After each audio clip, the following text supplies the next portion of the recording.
Good morning students, this is PK sir, your chemistry sir, welcoming you to the next lecture of chapter chemical bonding, a very important chapter of inorganic chemistry।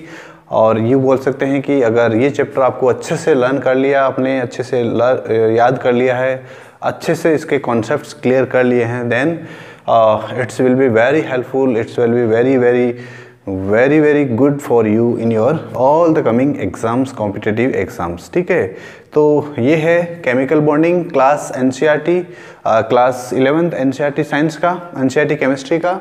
ठीक है, तो इसी series में यानी कि chemical bonding के जो chapter है उसमें हम इससे पहले 3 लेक्चर्स कंप्लीट कर चुके हैं। This is the number 4। ठीक है, so before this all the videos और all the lectures are available in the I button. You can see them, you can watch them there and make your notes or notes. Okay, now today we are going to start ionic bond, ionic bond। और ionic bond क्या होता है, कैसे होता है, उसके बारे में हम आज यहाँ पर डिस्कस करेंगे। ठीक है, इससे पहले हम कोवेलेंट बॉन्ड के बारे में बात कर चुके हैं इस चैप्टर में, ऑक्टेट रूल के बारे में हम बात कर चुके हैं इस चैप्टर में। ठीक है, तो उनको भी आप लोग रिवाइज करते रहिए। So let's begin the ionic bond.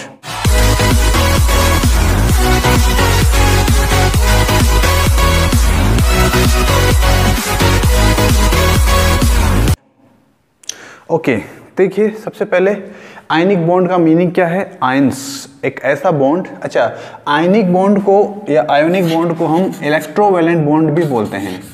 This is also called electrovalent bond.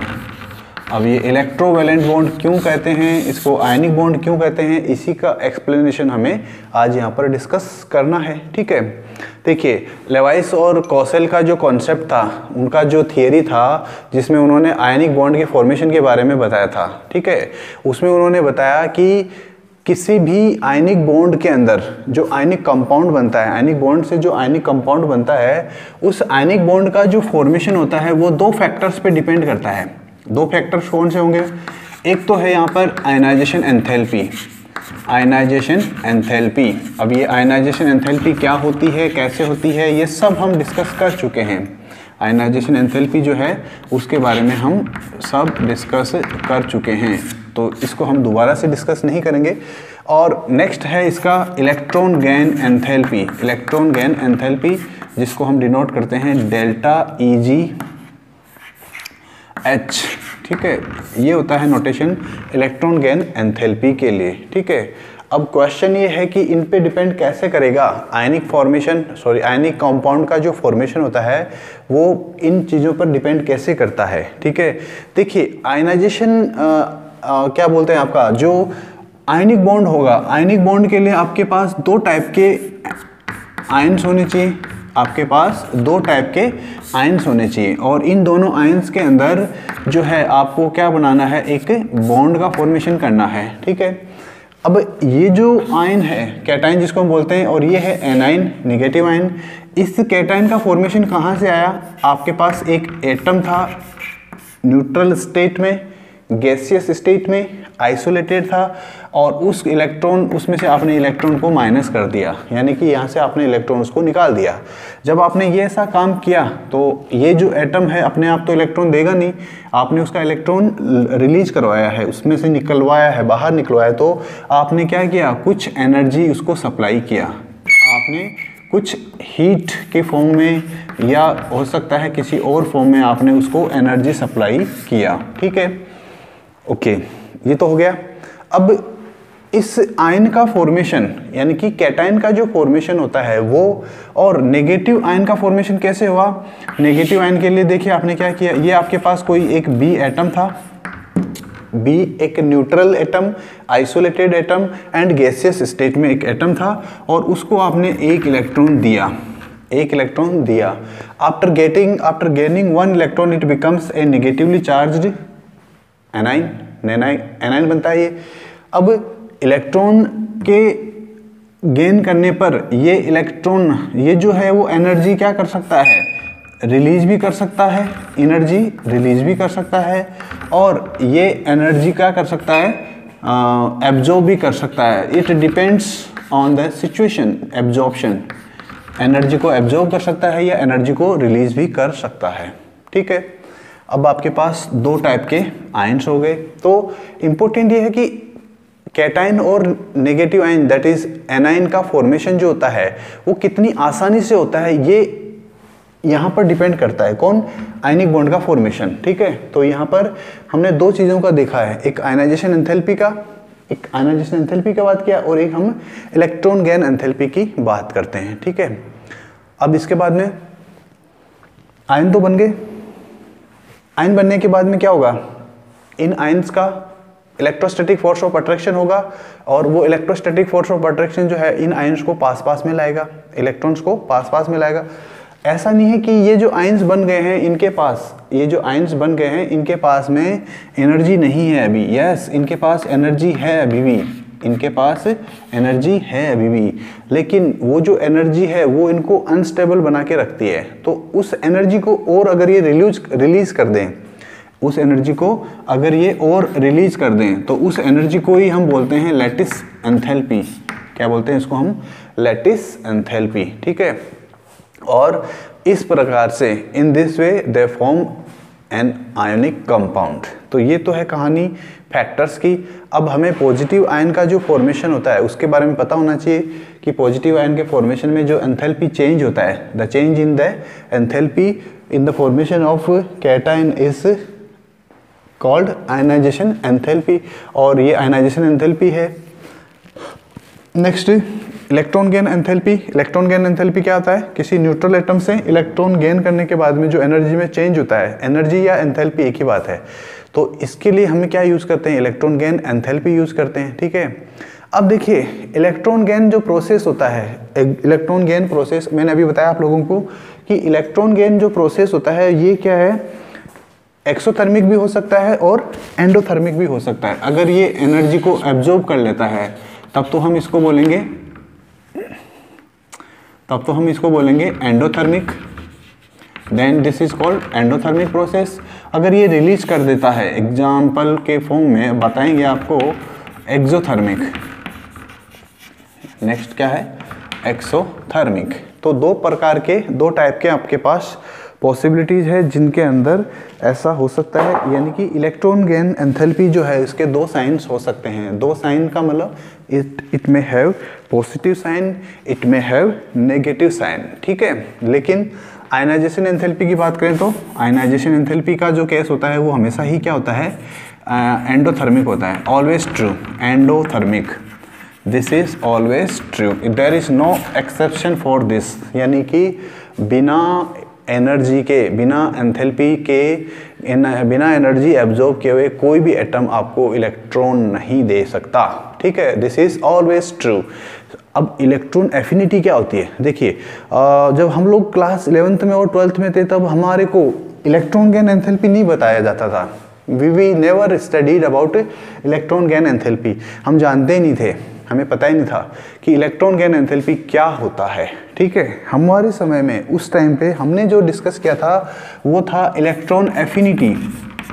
Electron affinity ये उस समय का वर्ड है। ठीक है, और ये जो आयनाइजेशन एंथैल्पी जिसको हम बोल रहे हैं ये भी नहीं था उस समय। उस समय पे हम इसको बोलते थे आयनाइजेशन पोटेंशियल। क्या बोलते थे? Ionization potential. तो अब ये क्या बोला है? इलेक्ट्रॉन एंथैल्पी, इलेक्ट्रॉन क्या बोलेंगे, एफिनिटी जो है वो क्या होती है? ये कुछ ज़्यादा खास नहीं है, बस सिंपल सा यही है कि इलेक्ट्रॉन गेन एंथैल्पी का जो साइन है, अगर पॉजिटिव साइन है तो उसको नेगेटिव साइन में कर दोगे तो वो इलेक्ट्रॉन एफिनिटी बन जाता है, और अगर इलेक्ट्रॉन गेन एंथैल्पी का साइन आप रिवर्स कर दोगे, पॉजिटिव कर दिया तो नेगेटिव कर दिया तो वो क्या हो जाएगा? चेंज हो जाएगा। तो वही क्या है आपके पास? इलेक्ट्रॉन एफिनिटी बन जाता है। ठीक है, अब ये ऐसा क्यों हुआ, कैसे हुआ, ये सब आपको याद नहीं रखना। ठीक है, ये आपके लिए इतनी इम्पोर्टेंट बात नहीं है। चलिए, तो जितनी इम्पोर्टेंट बातें हैं वो मैंने आप लोगों को बताई है। तो अब इसके बाद में देखिए जो आयनिक बॉन्ड होता है, आयनिक बॉन्ड कब इजीली फॉर्म होगा, कब इजीली फॉर्म होगा? तो देखिए आयनिक बॉन्ड के फॉर्मेशन के लिए आपने यहाँ पर आयनाइजेशन एंथैल्पी की वैल्यू जो है IE, आयनाइजेशन एंथैल्पी, इसको मैं शॉर्ट में लिख रहा हूँ, इसकी वैल्यू तो होनी चाहिए कम, यानी आपको कम से कम एनर्जी सप्लाई करनी होगी। So that cation can be formed, ठीक है। और ये जो इलेक्ट्रॉन गेन एंथैल्पी है ये कितनी होनी चाहिए, इसकी वैल्यू जो है वो नेगेटिव में सबसे ज़्यादा होनी चाहिए, यानी कि इसकी वैल्यू नेगेटिव में EGE जो है वो हाईएस्ट होनी चाहिए, लेकिन नेगेटिव में, ठीक है। ये हाईएस्ट होनी चाहिए, एक मिनिमम होनी चाहिए और एक मैक्सिमम होनी चाहिए, ठीक है। ये इसके लिए सबसे मोस्ट सूटेबल कंडीशंस है। मोस्ट सूटेबल कंडीशंस किसके लिए है, आयोनिक बॉन्ड के फॉर्मेशन के लिए या आयोनिक कंपाउंड के फॉर्मेशन के लिए, ठीक है। अब ये भी हमें पता है कि कैटायन बनाने की जो टेंडेंसी होती है, ये जो कैटायन बनाने की टेंडेंसी होती है ये किसकी होती है, सबको पता है, मेटल्स की होती है।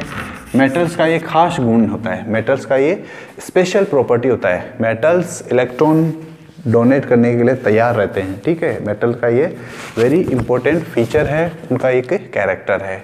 और ये बनाने का प्रॉपर्टी किसका है, ये प्रॉपर्टी होता है नॉन मेटल्स का। नॉन मेटल्स को इलेक्ट्रॉन मिलने यानी कि इलेक्ट्रॉन की ज़रूरत होती है। एक प्रकार से आप बोल सकते हैं कि metals are donor, electron donor, और नॉन मेटल्स जो होते हैं वो गेनर होते हैं, या यूँ बोल सकते हो ये रिच होते हैं, इलेक्ट्रॉन रिच होते हैं मेटल्स, और ये बेगर होते हैं, भिखारी होते हैं, इनको जो भी दे दोगे ले लेंगे, ठीक है।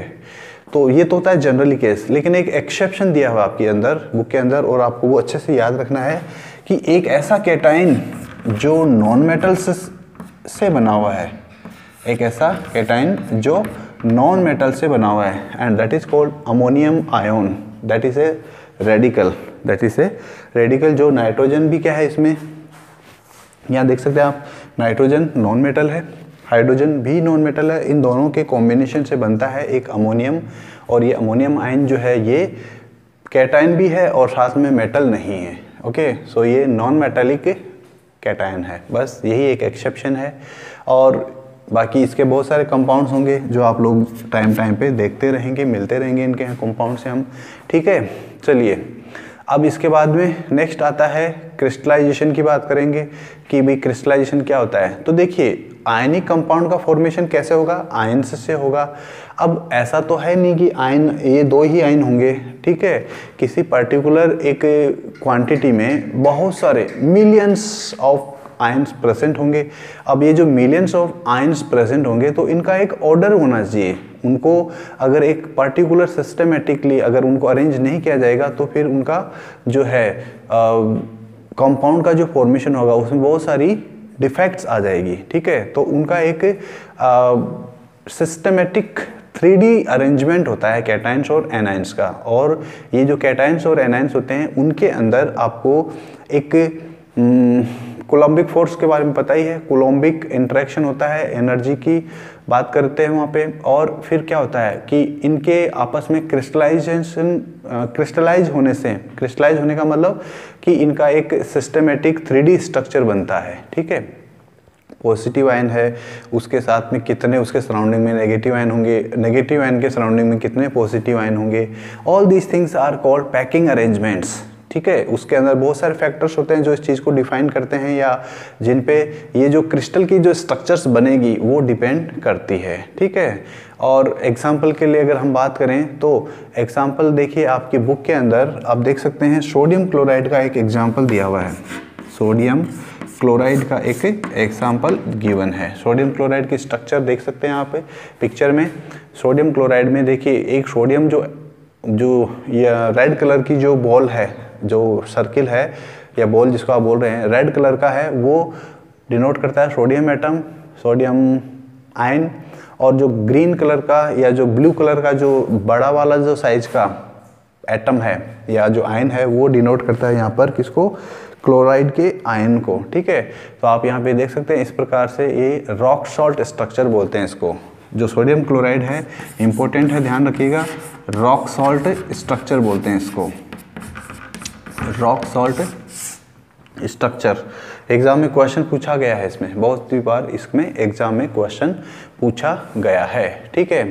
अब देखिए किसी आयनिक सॉलिड का जब फॉर्मेशन होता है तो उसमें क्या होता है, ठीक है। आयनिक सॉलिड के फॉर्मेशन में हमें पता है कि इलेक्ट्रॉन गेन एंथैल्पी जो है वो हमने सप्लाई किया वो, और आयनाइजेशन एंथैल्पी जो है, इलेक्ट्रॉन गेन एंथैल्पी और आयनाइजेशन एंथैल्पी, इन दोनों का जो सम होता है वो पॉजिटिव भी हो सकता है और नेगेटिव भी हो सकता है, ठीक है। लेकिन जो क्रिस्टल की जो स्ट्रक्चर होती है, तो देखिए मैंने बहुत बार बताया आप लोगों को कि जब भी कोई सिस्टम स्टेबलाइज होता है, जब भी कोई सिस्टम स्टेबलाइज होता है तो उसको एनर्जी रिलीज करनी पड़ती है, या आफ्टर रिलीजिंग एनर्जी ए सिस्टम बिकम्स स्टेबलाइज्ड, ठीक है। तो यहाँ पर भी ऐसा ही होता है। ये जो आयन्स है इनके पास में अभी भी एनर्जी है, पॉजिटिव आयन नेगेटिव आयन इनके पास एनर्जी है, अभी भी प्रेजेंट है, ठीक है। अब इनको क्या करना पड़ेगा, अगर ये चाहते हैं स्टेबलाइज होना तो इसके लिए क्या करना पड़ेगा, इनके पास जो एनर्जी है उसको रिलीज करना पड़ेगा, एंड दैट एनर्जी जो है उसको ही हम बोलते हैं lattice enthalpy, change in lattice enthalpy, ठीक है।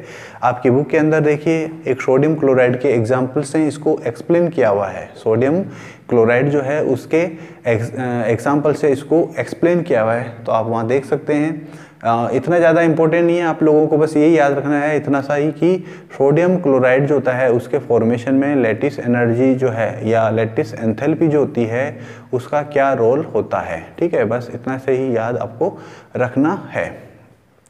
चलिए, अब कोई भी जो आयनिक कंपाउंड होता है उसकी जो स्टेबिलिटी होती है उसको डिफाइन या उसको डिटरमाइन कौन करेगा, उसके लिए जो क्वालिटेटिव मेजर होता है वो कौन होता है, तो हमेशा याद रखिएगा लैटिस एंथैल्पी। लैटिस एंथैल्पी ही वो एक पैरामीटर है जो किसी आयनिक कंपाउंड की स्टेबिलिटी को डिफाइन करता है, ठीक है। अब लैटिस एंथैल्पी को हमने जैसे जो सोडियम क्लोराइड के लिए अभी बताया है वैसे वाले मेथड से कैसे हम कैलकुलेट कर सकते हैं, तो हमें इस प्रकार से हम उसको कैलकुलेट नहीं कर सकते। Not simply by achieving octet of electrons around the ionic species in gaseous state, in this वे हम इसको कैलकुलेट नहीं कर सकते। तो अगर ऐसे कैलकुलेट नहीं कर सकते तो चलिए फिर सोडियम क्लोराइड की बात छोड़ देते हैं, अब हम पर्टिकुलर पे बात करते हैं लैटिस एंथैल्पी। तो लैटिस एंथैल्पी क्या होता है,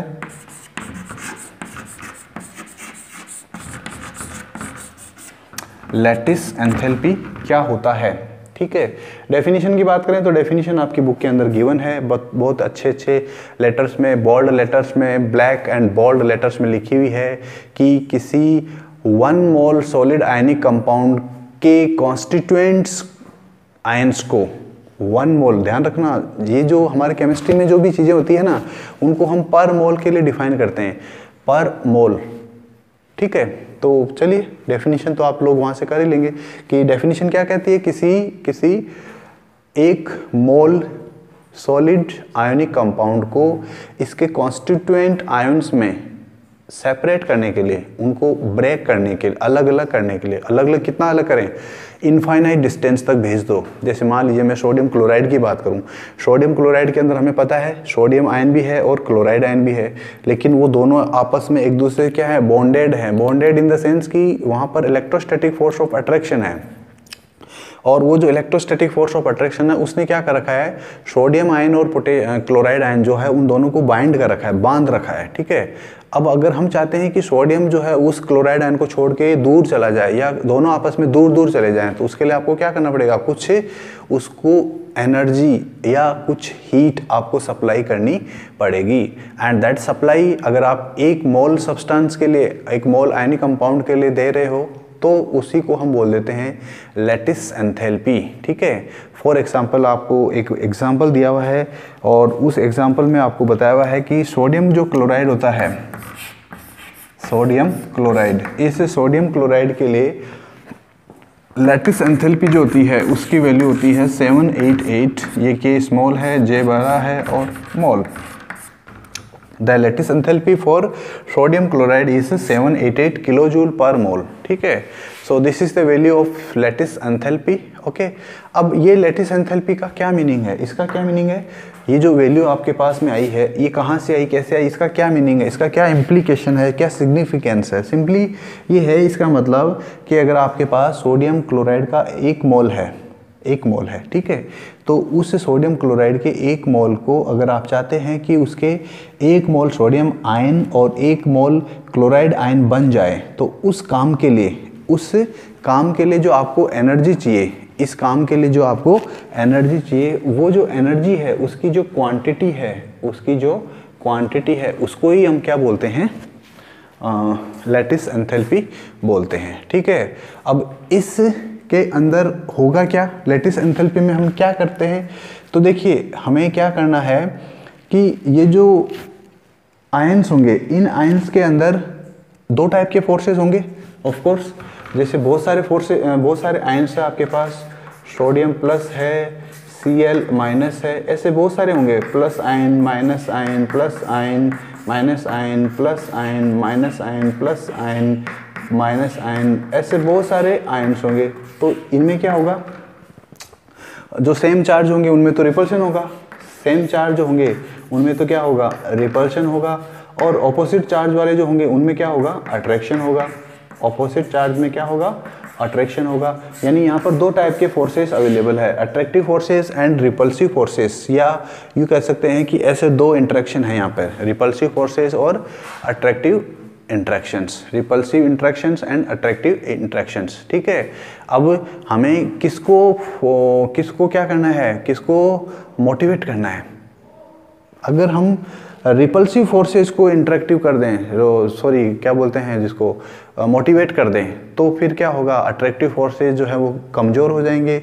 अट्रैक्टिव फोर्सेस कमज़ोर होने का मतलब ये है कि रिपल्सिव फोर्सेस स्ट्रॉन्गर हो जाएंगे, और वो जो आयंस होंगे वो क्या हो जाएंगे, दूर दूर चले जाएंगे। ठीक है, अब ऐसे बहुत सारे फैक्टर्स हैं जो किसी क्रिस्टल के अंदर, ये जो आयंस होते हैं इनका जो अरेंजमेंट होता है, इनका जो ये रिपल्शन है, इनका जो ये अट्रैक्शन है, that is affected by many factors. So we need to discuss all these factors separately. Okay, so here comes the next topic, that is bond parameters.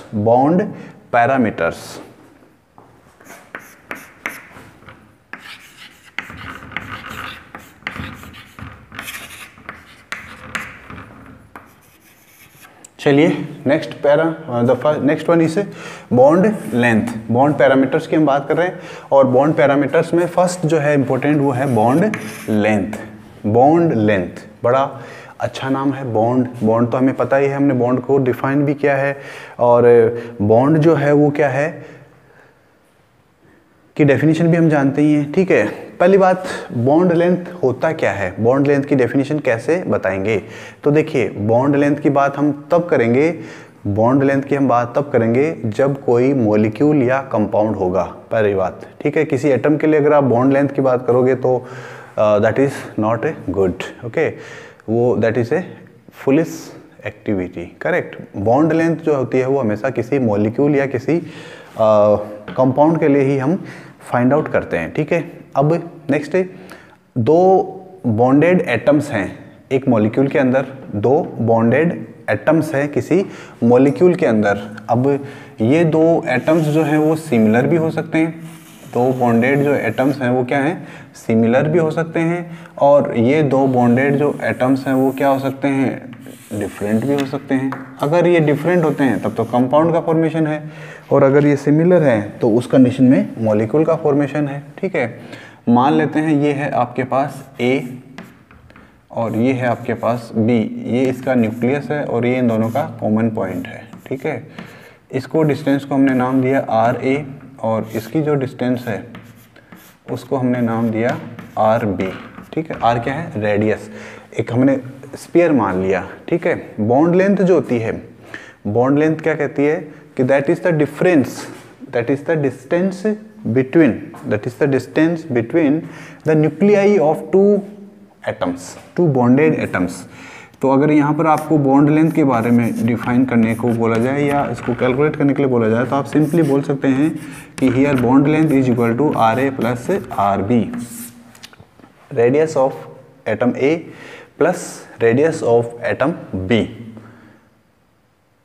लगता तो इजी है कि हम इतना आसानी से कैलकुलेट कर सकते हैं क्या बॉन्ड लेंथ को, but it is not so much easy, इतना आसान भी नहीं है जितना आपको ये दिख रहा है। बॉन्ड लेंथ को मेजर करने के लिए we need very sophisticated machines और टूल्स और इंस्ट्रूमेंट्स लाइक स्पेक्ट्रोस्कोपिक स्पेक्ट्रोस्कोपी क्या है?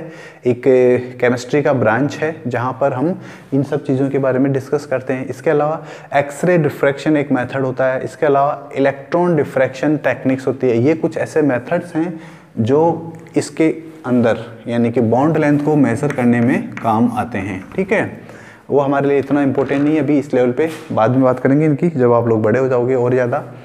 चलिए, जिनके बारे में हम हायर क्लासेस में बात करेंगे। ठीक है, चलिए, कोवेलेंट बॉन्ड के बारे में तो सभी जानते हैं। कोवेलेंट बॉन्ड क्या होता है कि कोवेलेंट बॉन्ड के अंदर in case of A covalent bond each atom का जो कंट्रीब्यूशन होता है उसको हम कोवेलेंट रेडियस बोलते हैं। ठीक है, जैसे यहाँ पर अगर आप बात करें तो ये जो आर ए है ये क्या है? Covalent radius of atom A. This R B is a covalent radius of atom B. ठीक है, अगर ये कोवेलेंट कंपाउंड है तो या कोवेलेंट मॉलिक्यूल है तो ये क्या है? कोवेलेंट मॉलिक्यूल है। ओके, ठीक है। कोवेलेंट रेडियस जो होती है उसको कैसे मेजर कर देंगे? तो कोवेलेंट रेडियस को मेजर करने के लिए क्या करना होता है कि अप्रोक्सीमेशन होता है। यहाँ पर भी देखिए, अप्रोक्सीमेशन का मतलब होता है ऑलमोस्ट, नॉट एग्जैक्टली। ठीक है, एटम की जो कोर होती है उसकी जो रेडियस होती है, ठीक है, और जहाँ तक वो दूसरे एटम की कोर जो होती है, एडजेसेंट एटम होती है, उसके साथ में जो बॉन्डेड होता है उसी से हम कोवेलेंट रेडियस को मेजर करते हैं। ठीक है, अब कोवेलेंट रेडियस जो होती है वो दो जो सिमिलर एटम्स जॉइंट होते हैं उनके बीच की जो डिस्टेंस होती है उसका एग्जैक्टली हाफ होता है। उसका एग्जैक्टली क्या होता है? हाफ होता है। ये आपको हमेशा याद रखना है। अगर कोवेलेंट मॉलिक्यूल है तो, अगर कोवेलेंट मॉलिक्यूल है तो उस कंडीशन में क्या होता है? एग्जैक्टली उसकी हाफ होती है। किसकी हाफ? दो एटम्स जो हैं उन दो एटम्स के बीच की जो डिस्टेंस है, उन एटम्स के बीच की जो डिस्टेंस है उसका क्या होती है? एग्जैक्टली हाफ होती है। सेम मॉलिक्यूल में, ध्यान रखिएगा, सेम मॉलिक्यूल की बात कर रहे हैं हम। ठीक है, चलिए, एक और वर्ड आता है कभी कभी, वांडरवाल्स। वांडरवाल्स साइंटिस्ट का नाम है वैसे तो। वांडरवाल फोर्स भी होता है, वांडरवाल रेडियस भी होता है। वांडरवाल रेडियस की बात करते हैं या फोर्स की बात करते हैं, एक ही बात है। देखिए, वांडरवाल रेडियस की बात करने के बाद में पहले वांडरवाल फोर्स की बात करते हैं। देखिए, एक ही मॉलिक्यूल के, जैसे मान लीजिए आपके पास ये H2 है और ये दूसरा H2 है, ये H2 मॉलिक्यूल है, ये भी H2 मॉलिक्यूल है। हम सिंपली इनको मॉलिक्यूल बोल रहे हैं, ध्यान रखना, गलत है वैसे मॉलिक्यूल बोलना इनको। ये H2 एक कंपाउंड है, फिर भी हम जस्ट फॉर सिंप्लीफिकेशन यूज़ कर रहे हैं मॉलिक्यूल। इन दोनों के बीच में क्या होगा? इन दोनों के बीच में जो अट्रैक्टिव फोर्स होता है, ये मॉलिक्यूल इस मॉलिक्यूल को क्या करेगा? अट्रैक्ट करेगा, and that force is called van der Waals force. यानी कि सिमिलर, सेम मॉलिक्यूल्स के बीच में जो फोर्स एप्लीकेबल होता है, that force which is present between the similar और same molecules, that is called van der Waals force. और वांडरवाल फोर्स जो होता है उस कंडीशन में जब आपको वांडरवाल रेडियस कैलकुलेट करनी होती है तो उसके लिए क्या करना पड़ता है आपको?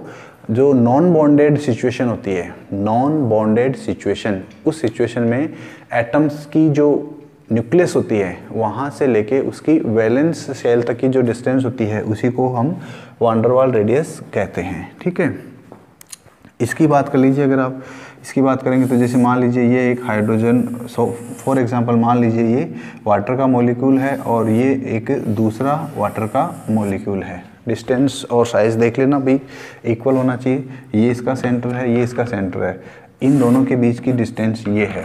ठीक है, अगर आपको वांडरवाल रेडियस निकालनी हो, वांडरवाल रेडियस VWR, तो वो कितनी हो जाएगी? ये जो दोनों के बीच की जो डिस्टेंस है उसको मान लिया हमने D, ठीक है, तो ये हो जाएगी आपकी dy2। ये है वांडरवाल रेडियस। किस केस में होता है ऐसा? जब दो सिमिलर मॉलिक्यूल्स होते हैं। ठीक है, सिमिलर मॉलिक्यूल्स होते हैं। ठीक है, सिमिलर एटम्स भी हो सकते हैं, सिमिलर मॉलिक्यूल्स भी हो सकते हैं। कोवेलेंट और वांडरवाल रेडियस को आपके बुक के अंदर एक बहुत ही अच्छा डायग्राम डिपिक्ट किया हुआ है, उस डायग्राम की हेल्प से इसको एक्सप्लेन किया गया है। और वहाँ पर आपको एग्जाम्पल लिया गया है क्लोरीन मॉलिक्यूल का। किसका एग्जाम्पल लिया गया है? क्लोरीन मॉलिक्यूल का, तो आप डायग्राम देख सकते हैं। क्लोरीन मॉलिक्यूल का जो डायग्राम है उसमें आप देख सकते हैं कि जब दो मॉलिक्यूल्स पास पास में आते हैं, जैसे हमने हाइड्रोजन जैसे हमने वाटर वाले मॉलिक्यूल का एग्जांपल लिया है, ऐसे ही एग्जांपल हम ले सकते हैं क्लोरीन के मॉलिक्यूल का। उस कंडीशन में क्या हो जाएगा, ये Cl और है और ये Cl एक और है, दो एटम है, दोनों ने बॉन्ड बना लिया और दोनों ने कोवेलेंट बॉन्ड बना के एक मॉलिक्यूल बना लिया। ऐसा ही मॉलिक्यूल एक और दूसरा इसके पास में होगा। तो जो वान डेर वाल रेडियस है उसकी वैल्यू यहाँ पर गिवन है 180 pm। pm की फुल फॉर्म तो आप लोग सभी जानते हैं, pm क्या होता है, देखते हैं कौन बताता है pm की full form. Write down in the chat box, ठीक है। और अगर RC की बात करें, RC, C का मतलब होता है यहाँ पे कोवेलेंट बॉन्ड, कोवेलेंट रेडियस। तो कोवेलेंट रेडियस क्या होती है कि दोनों एटम्स के बीच की जो डिस्टेंस है इसका हाफ, ये जो है इसमें कोवेलेंट रेडियस हो जाएगी, ठीक है। तो in this way we can easily calculate the covalent radius. क्या होगा भाई यहाँ पे, ये कोवेलेंट रेडियस है, ठीक है, जो मैंने बताया। ये जो है ये क्या है, कोवेलेंट रेडियस देखिए आपकी बुक के अकॉर्डिंगली कोवेलेंट रेडियस क्या है, अगर दो सिमिलर एटम्स है तो दो सिमिलर एटम्स के न्यूक्लियस को जो लाइन एड जॉइन करती है उसकी जो हाफ होती है वो क्या होती है, कोवेलेंट रेडियस होती है, ठीक है। ये आपको याद रखना है, ठीक है। चलिए इसके बाद में देखिए नेक्स्ट अगर हम कुछ और बातें करें तो यहाँ पर देखिए आपको कुछ बॉन्ड लेंथ की बात भी याद होनी चाहिए। अब बॉन्ड जो होते हैं वो हमने देखे हैं, 3 टाइप के बॉन्ड हैं। सिंगल बॉन्ड हो सकता है, सिंगल बॉन्ड हो सकता है, डबल बॉन्ड हो सकता है, single bond, double bond and triple bond. 3 type के बॉन्ड हो सकते हैं, triple bond, single bond, double bond and triple bond, ठीक है। तो इनकी जो बॉन्ड लेंथ के लिए कुछ वैल्यूज़ है, उनकी वैल्यूज़ जो है वो गिवन है टेबल 4.3 में, ठीक है। और कोवेलेंट रेडियस जो होती है उसकी भी कुछ कॉमन एलिमेंट्स जो हैं उनके लिए वैल्यू गिवन है टेबल 4.4 में, ठीक है। आपको कोई भी वैल्यू लर्न नहीं करनी है, किसी भी वैल्यू को आपको रटना नहीं है। अगर एग्ज़ाम में किसी भी बॉन्ड लेंथ से रिलेटेड कोई क्वेश्चन आता है या बॉन्ड जैसे वान डेर वाल बॉन्ड लेंथ बोल दीजिए या वान डेर वाल रेडियस बोल दीजिए या कोवेलेंट रेडियस बोल दीजिए, तो द डेटा और the information regarding that will be given in the particular question, okay. So you do not need to worry about the data or the value, okay. You just remember the concept, what is van der Waal radius and what is covalent radius, okay. So this is all about the bond length, okay. Now the next topic is our bond angle, and about that bond angle we will be discussing in the next class, okay. So right now this is the end of the class. Meeting you in the next class. Till then, take care, keep yourself safe, and bye bye.